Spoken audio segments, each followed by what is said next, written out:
Dungeons and Dragons: Honor Among Thieves. Is this movie actually worth watching? Now, I'm gonna be honest with you guys. I saw the trailer for this movie and I thought, you know what? This looks like typical Hollywood shovelware. You got your random niche IP, Dungeons and Dragons. You have a cast of known stars, Chris Pine being the bigger one, but it feels like this cast is under contract for a movie like this. And it's got a modest budget, nothing too over the top. So it didn't look like it was gonna be anything amazing, but there was something about it that said, you know what? This movie could be fun, lighthearted, popcorn fluff. So what is it? Hey guys, my name is Brandon, aka the BrandoCritic. Thank you guys so much for being here today. I really do appreciate it. I was able to see Dungeons and Dragons Amongst Thieves a few days early, so I'm here to give you my honest, no BS, non-spoiler review for you today and tell you if it's actually worth watching. Make sure that you guys stick around to the end of the video so that you guys know my rating of the film, or else you might be going into a film that might not be right for you. And if you guys have seen Dungeons and Dragons Honor Amongst Thieves, then let me know your thoughts down in the comment section down below. So our directors are John Francis Daley and Jonathan Goldstein, and they have done the Vacation film most recently and Game Night. And it stars Chris Pine, Michelle Rodriguez, Justice Smith, Sophia, Lillis, Hugh Grant, and Regé-Jean Page. And the story's about a group of thieves that embark on this quest for this lost relic that could be the key to saving one of the members' daughters from the evil king. That's just the basic gist of the story. So what are my thoughts on this movie? Well, like I said earlier, when I saw the trailer, I wasn't expecting much. And I've only played Dungeons and Dragons once, like 10 years ago, and it was not really in depth. It wasn't like a full campaign that a lot of people do. And it looked like a movie that I would have liked when I was maybe 12 to 16 years old. But guys, let me tell you something. Dungeons and Dragons Honor Amongst Thieves really surprised me. Now, it's not perfect, and I wouldn't even say it's a great movie, but I'm actually very happy to say that this is an enjoyable, fun movie. I would say that Dungeons and Dragons Amongst Thieves is good. Now I want to ask you guys a question. Who here has ever heard this phrase before? And maybe you guys have even used it yourselves, and I've been guilty of using this before as well. Oh, it's a good movie for what it is. I've never liked that phrase. Like, what does it actually mean? And in my own experience, whenever somebody says that, it's an apology from the reviewer for saying that they didn't like the movie and they couldn't express a good reason why they didn't like it. Now, being a hypocrite here, I guess, I'm going to say something a little bit similar here. This movie found the right tone for a movie like this. Now, what do I mean by that? Dungeons and Dragons in the public eye, and I would happen to agree with this, it's known as that nerdy game. Not really known to be played by the popular kids, a little bit lame, and I fully admit that this is high school thinking. And I'm a big proponent of liking whatever you want. I mean, heck, look behind me. I got Star Wars, Pokemon, the works. But unfortunately, that is how a large portion of the society thinks about Dungeons and Dragons. So knowing this, the producers and the filmmakers said, you know what? Let's just have fun with it. And I thought that they really got the tone down right. Because the humor is, I would say, the real standout moment in this movie. And this was an extremely loud theater. Every single joke got a giant uproar from the crowd. It was unbelievable. I don't think I've ever actually experienced anything like that in a comedy like this. I didn't even expect it to be a comedy. Some little quips here and there, but wow. Not even Guardians of the Galaxy got an uproar like this, in my own personal experience, of course. And while sure, I didn't laugh at every single joke, I didn't cringe at any, and every single one made me smile, and I'm like, yeah, it's kind of cute. But oh my god, guys. One joke in particular, I was the loudest one in the theater for this joke. So if you see the movie, I want you guys to guess what the joke is down below. Like seriously, that was the loudest I've laughed at a joke in a movie in years. Honest to God, years. But all of the humor have setups and payoffs. Some of them are silly, some of them are clever, some of them deal with slapstick. And I was surprised with the amount of swearing in this movie, which definitely adds to the humor. There's a lot of creative jokes in this movie, and a lot of them work. And that's thanks to a great cast with great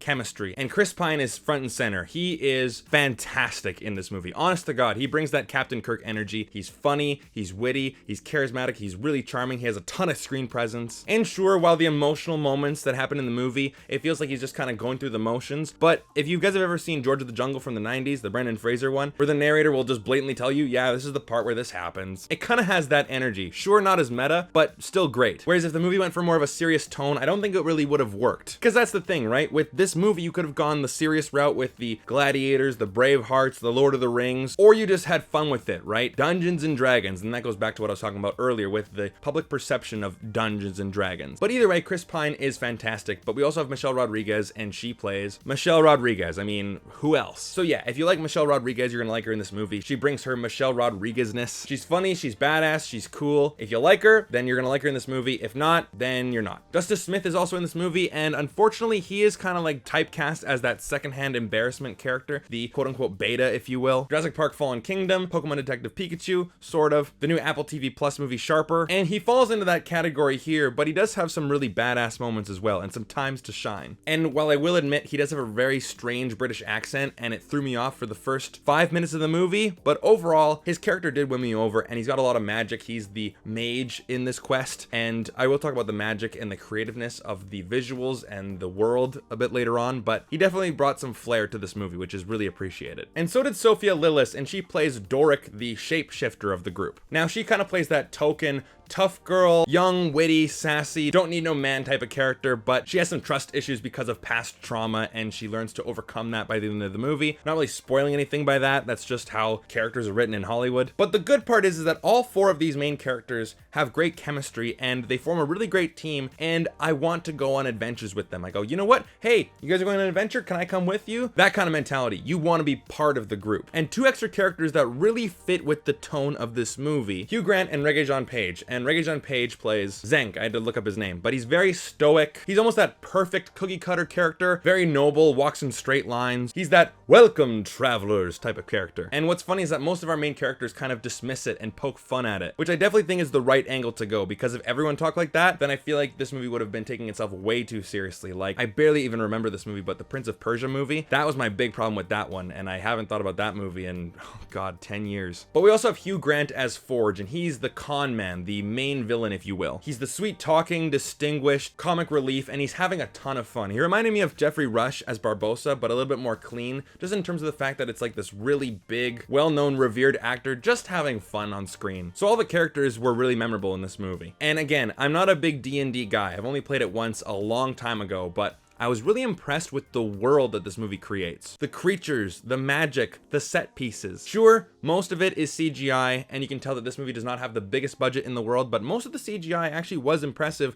but they actually had some creatures that were practical effects. They were puppets, animatronics, and it was so wonderful to actually see that in a movie made in 2023. Something about it was just so charming, and it was cool, and it was exciting, and it was creative, and all of it was memorable, and there's a good theme on top of that too. I was actually quite impressed with this movie. Now, it sounds like I'm raving about the movie, and I was, but this movie definitely is not perfect, and there are some, I don't want to say major flaws, but some flaws in the movie for sure. Number 1 is that Sophia, our main villain, the big bad witch, she is as boring as a villain can get. She wants to take over the land because she's the bad guy, and she's evil, and she's got these evil witch powers, and yeah, it's boring. No character whatsoever. Completely stock villain. And the overall motivation of our characters, get Chris Pine's daughter back, never really had any weight for me. And the main reason for that is because in my mind, we didn't really get a chance to know their relationship, see their relationship, or care about it. So the whole movie, they're just going on this quest to save some girl. We don't really care about that. And along the way, it falls into the, we gotta get a thing to meet this guy, to get a thing, to get into this place, to meet a thing, to get another thing, that might do this thing, to get another thing. It's not that exciting. I will admit the plot of this movie, the overall story, not very engaging. When you think of it like a cake, the icing of the cake is really good and there's a good foundation, but the middle, it's kind of stale. And I'm not really a fan of when jargon is used without any context. What, we're going to the kingdom of Gerflucken, and the Urgons are fighting the Gugons, and the Tugis are fighting the Loogies, and the what's going on here? What does this have to do with anything? And honestly, at the end of the movie, none of that stuff really mattered. What kingdom was which, and who was fighting who, and what tribe didn't like the tribe of this. Like it wasn't explained very well, and I'm sure that these people are deep in D&D lore. And again, like, I'll be honest, I don't really know that stuff. However, a movie should be able to bring in newcomers like myself. Like, you can talk about jargon, but allow people to understand it, like Lord of the Rings. Now, again, those movies are 3 hours long. There's 3 of them, I get it. But I'll be honest, at the end of the movie, I don't think any of that stuff really mattered to the core plot of the movie. So add all that together, and the middle was pretty slow, I'll be honest. The start of the movie was really strong, the middle was meandering at best, and then the ending was, I will admit, quite fantastic. Very, very creative, very fun and engaging, but the middle was the, okay, let's get it going, folks. Also, before I give you guys my rating, if you guys liked the video so far, hit the like button and hit subscribe. I would really appreciate it. But my overall rating for this movie is gonna be a 3 out of 5. Like I said, the middle of the movie, with the overall plot and the motivation of the characters, the foundation of this movie is a little lacking, but the characters are really strong. The creativeness of the world is really unique. The humor really works. It's a laugh-a-minute riot. Sure, I didn't laugh as much as the rest of the crowd did, but man, it was a very fun movie, I'll say that. Again, not perfect, but good, and I was very happy I saw it. So what are your thoughts on Dungeons & Dragons? Let me know your thoughts down in the comment section down below. And I also want to plug in my Patreon. If you guys want to really support the channel, then that's the way to do it. Join the exclusive family on Patreon. The link is down below in the description. I give you guys content early. We watch movies every single month. We have monthly video calls, and I give you guys movies every single month. So if that interests you, the link is down below in the description. And thanks so much for watching, guys. I really do appreciate every single one of you. I'll see you guys in the next video. Take care.